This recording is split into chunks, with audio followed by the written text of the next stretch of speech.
Our department has always encouraged students to engage and redeem the work of culture and communication. Bill's career is a testament to that vision. Bill started his Calvin faculty career in 1992, the same year I started as a first-year undergraduate. Calvin was a perfect fit for Bill, allowing him to be both a teacher and scholar of pop culture, film, and communication. As a freshman communication student, I heard about Romo's fun classes and that he was a ruthless grader of essays. In that same year, my friends and I went to his rock and roll history show. None of our other professors could sing quite like that. When I came back to Calvin as a professor, Bill was a supportive mentor. In the last several years, he and I worked together to create a new program, the Master of Arts in Media and Strategic Communication. The program exemplifies the qualities of Bill's career, an emphasis on collaboration, a blend of the creative and the practical, an emphasis on excellence, and a calling on Christians to be faithful communicators. Before we move into the future of the MMSC, let's look more closely at Bill's past work. It was 32 years ago, in case you might like to know. All right, let's start rolling. And that's when I arrived at Calvin College, now Calvin University.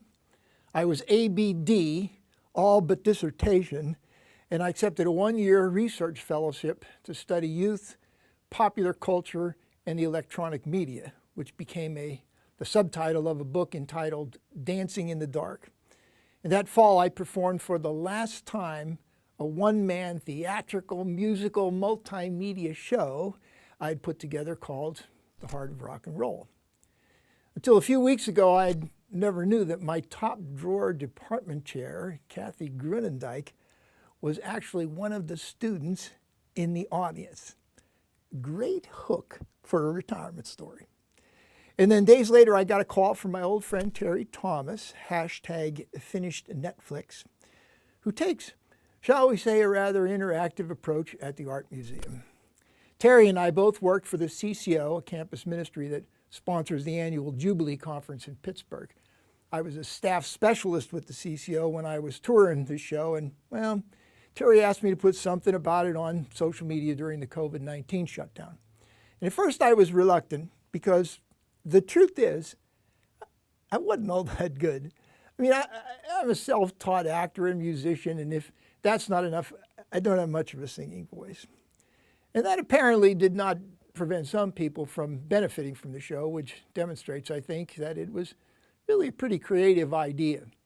So on second thought, maybe I could squeeze a little more educational value out of it.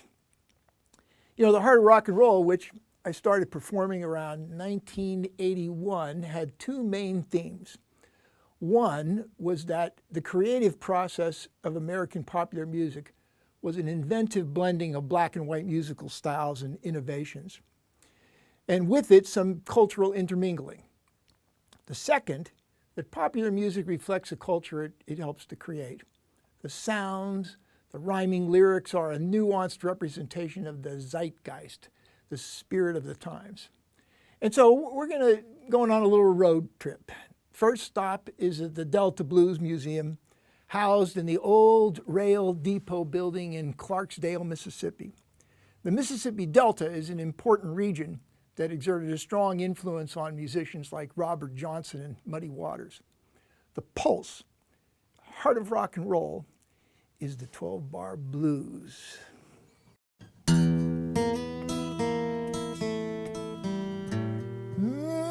Now, American folk music has always been made with the process of fusion, absorbing different musical elements and materials of American culture. It's been a continual interplay between black and white cultures in America. And the second strain of music from the rural South was the black man's blues.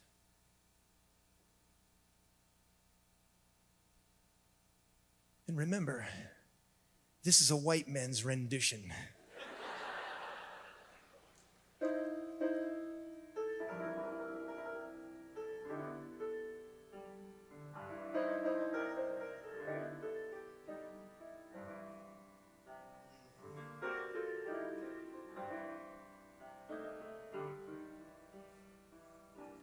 I wonder what's gonna happen to my baby. Don't know anywhere my baby's gone.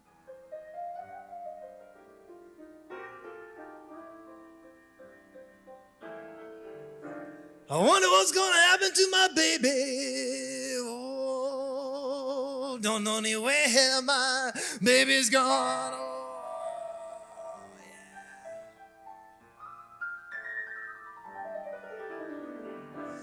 Well, it was early one morning, Lord.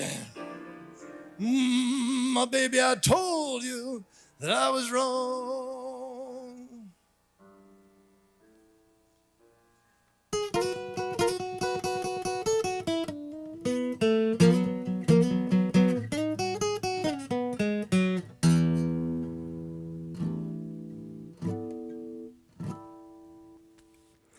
That is the classic introduction to blues-based Johnny B. Goode, one of the most recognizable early rock and roll songs by Charles Edward Anderson Barry, born and raised in St. Louis, Missouri. Now, the heart of rock and roll was educational through and through, part history, part cultural analysis, high-energy storytelling with a healthy dose of parody. In one scene, I came out wearing all the accoutrements of a late 1960s student protester: beads, bandana, blue jean jacket, and even a sex, drugs, and rock and roll pin. And there was a flower pot on stage that eventually became an Energy Dome hat for my cover of Devo later on in the show. We first called the show "Let 'Em Build Their Kingdom," a phrase from a Michael McDonald song when he was with the Doobie Brothers, with the rather academic-sounding subtitle, "A Penetrating Analysis of Popular Music and Culture." But after a performance, people would come up to me and ask, "Did you really hear Martin Luther King Jr. at the March on Washington?" I was in elementary school in 1963. Or what was it like at Woodstock? Well, I was a teenager and I didn't have the means. I don't know, crowded, wet, muddy, loud. So I began playing a character who lived through these events in the decades after World War II. And the first person narration made it more dramatic, and I added a slideshow, which would have been a whole lot easier to do if we had PowerPoint back then. With the changes came a new poster and title: "The Heart of Rock and Roll. He's got a musical diary of unfinished dreams." Now, you got to understand, there was nothing the least bit glamorous about any of this. And one time I did a show in the afternoon at a commuter campus in an auditorium that held 1,200 people. And students were wandering in and out. And at one point, the entire audience was made up of 4 people: the 2 sponsors and 2 of my friends. Live long.